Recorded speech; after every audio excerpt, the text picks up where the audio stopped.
tell us a little bit, Okay. Senator, about this extension that you guys are discussing. Well, as we all know, after Katrina, the American taxpayer put up a lot of money to help us to recover, and we're grateful for all of it. I mean, that money didn't just fall from heaven. We thank heaven for it, but it came out of the pockets of the American taxpayer. We got about $2 billion for New Orleans, specifically for repair of what I call roads and pipes, sewer, water, that sort of thing. Of that $2 billion, we've only spent about $1 billion. So there's actually a little over $1 billion left to be spent, and there's a deadline on this money. If we don't spend it, the federal government's going to take it back, and that deadline is coming at us like a freight train. So I asked Senator Cassidy and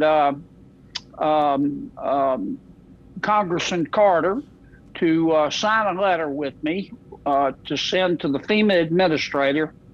I talked to the mayor about it first. My team talked with her team to get us an extension of time.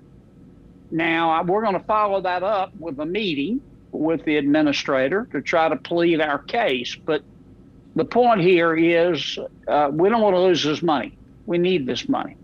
And I think there's a little less than a year left to spend the money, but it's over $1 billion, and we can't.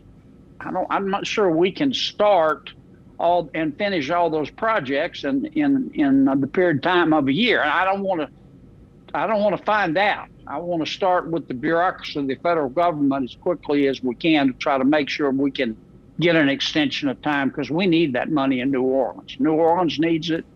The state needs it. It'll primarily be spent in New Orleans, and our city needs it. And what can you and what can Congress do to help ensure that these funds get spent and that the work is done? Because, I mean, repairs are needed all over the city. Well, that'll be up to the city. That'll be up to the mayor, and that will be up to the city council. All I can do is try to persuade FEMA to give us the extension. But I'm a member of the Appropriations Committee, and I get to work with FEMA on its budget. And the two have nothing to do with each other, but I think FEMA's going to return my phone call. So I'll put it that way. I was just going to ask you, because I know the city is also working towards an extension as well. So I was just curious, what this letter. Well, if they are, I don't know about it. Before I put together this letter with Bill and Troy, I didn't talk directly with the mayor, but I asked my people to talk with her folks, and they said, yeah, please do it. So we went forward. And what does it mean for you to have, yourself, Cassidy, and Carter all working together to file this extension? Well, I think it's going to help. I mean, we've got the two U.S. senators from the state, one of whom I'm on the Appropriations Committee. Bill's on the Finance Committee. We got Congressman Carter, it's his district. And I think we'll be successful. But the bureaucracy in D.C. is such that they can't give you a quick answer. So I want to get started immediately to try to make sure that we're going to be okay. Some have said, well, you've got a year left. Well, it's hard to spend $1 billion of taxpayer money right in a year on road projects and sewer and water. I mean, those things can take years. Obviously, we got this money back in, 2006 or 7, and $1 billion of it still hadn't been spent. So then what do you really want the people of New Orleans to know? Because, a lot of people were upset to hear that only about half of those funds have been used right now. So just what do you want people all over the city to know about what's being done? Well, I don't want to get in the middle of who did what when and who didn't do what when. That's not my job. My job is to get Louisiana's fair share. We got Louisiana's fair share. Some of it hasn't been spent. If we don't get an extension, we're going to lose it. Believe me, I got plenty of colleagues in the United States Senate that'll pounce on this money like a ninja if we don't get this extension of time. So we're going to go get the extension of time, and I'll leave it to the council and the mayor to sort out what happened and what future plans are. I just want to make sure we don't lose the money. And I also just want to ask you quickly, because right now a lot of people are worried about insurance, especially with hurricane season about to start, or it has started. Can you tell us a little bit just about, risk rating 2.0, the NFIP, kind of your thoughts on it? Well, we've got all kind of insurance problems. We've got homeowners insurance problems. That's not under my jurisdiction, but flood insurance is. And FEMA, which runs the flood insurance program, we've got about 500,000 people in Louisiana that have flood insurance. They've implemented a new program called Risk Rating 2.0, where they basically increase their prices. And they say they can properly price the flood insurance for every individual home.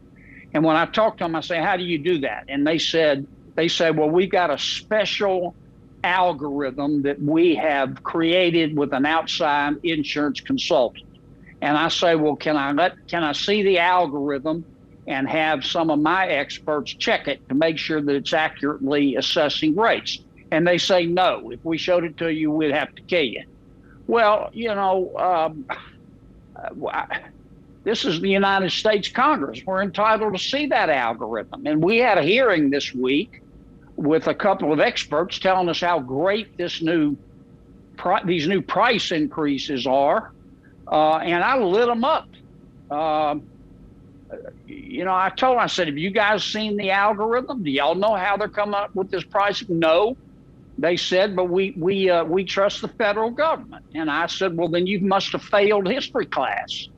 I want to see how they're coming up with these new rates. I want to see if they're giving us credit for our levies.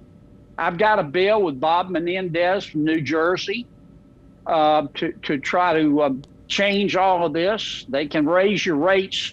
We already passed a bill where they can only raise your flood insurance rates 18% a year. But right now, FEMA's going to, for a lot of people, they're going to raise rates 18% this year, then another 18% next year, then another 18% the year after that, and so on.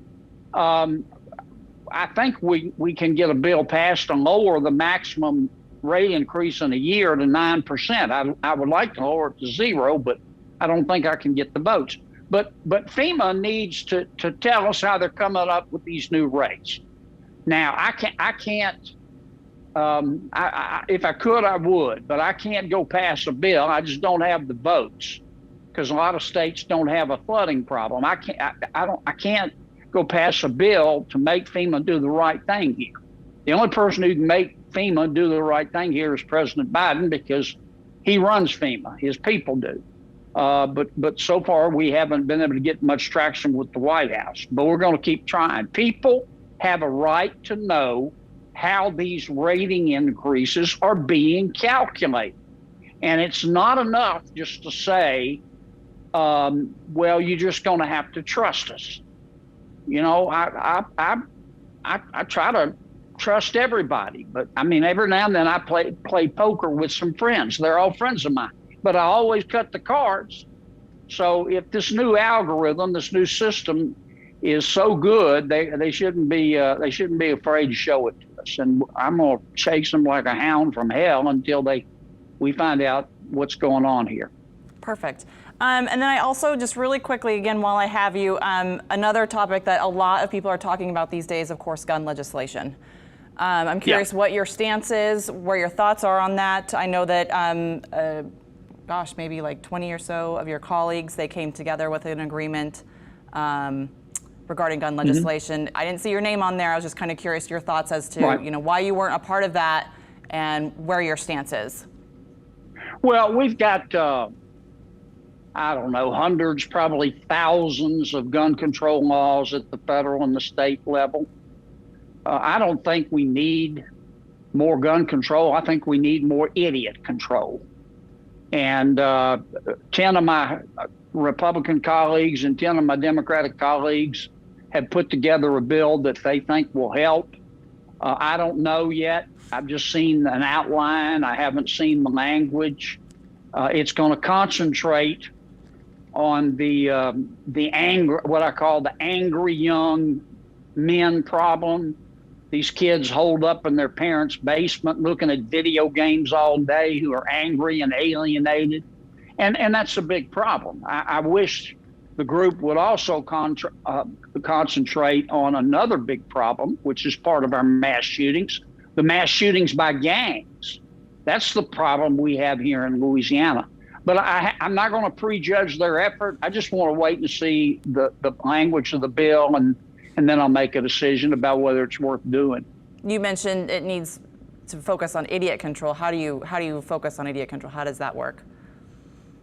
Get the guns out of the hands of idiots, but do it in a constitutional way. You know, when guns are a constitutional right. My copy of the Constitution doesn't go from Amendment 1 to Amendment 3. My copy of the Constitution includes Amendment 2. And when a radical Muslim jihadist blows up a school with kids in it, we're told don't judge all Muslims by the acts of a few. And I agree with that, by the way. So I'm not going to judge all 100 million plus gun owners in America by the acts of a few nut jobs. And I'm going to be very careful. I'm not going to impinge on people's right to own a gun and on their right to due process if government wants to take away that gun. But as I say, I haven't prejudged the legislation. I haven't seen it. We haven't seen the language, and I really can't comment on it until I see the language. There's been a lot of discussion about raising the age for semi-automatic rifles. Do you think that the age limit should be raised for that type of weapon? Nope. I do not, and I don't think it'll pass the United States Senate. Perfect. Anything else that you want to say? Anything that you just want the people of New Orleans to know about, any of these subjects or another topic that we didn't address? Well, I may come back on and ask all my people in New Orleans to write the FEMA administrator if she doesn't grant a request. Look, we need this money. This is $1 billion, and we need it for our city to finish the road work and to finish the pipe work. And if we don't get this extension, we could lose it. And I don't want us to lose it. And I'm going to do everything in my power to make sure we don't. But I may come back on and ask my people in New Orleans to write a little nice note to the FEMA administrator. And I'm just curious, what do you think is a reasonable extension? I mean, how long do you think it would take to be able to use all this money up? I don't know. That's above my pay grade. I'm not much of a contractor. I'm going to get as long as I possibly can. And I believe the mayor and our city council will come up with a construction plan that's properly supervised and that has deadlines, and we'll get this money where the American taxpayer wanted it to go, on our streets in New Orleans and on our sewer and water infrastructure. Perfect. Look, I appreciate your time. Thank you so much, and thanks for answering our questions. Thank you. All right. Bye-bye.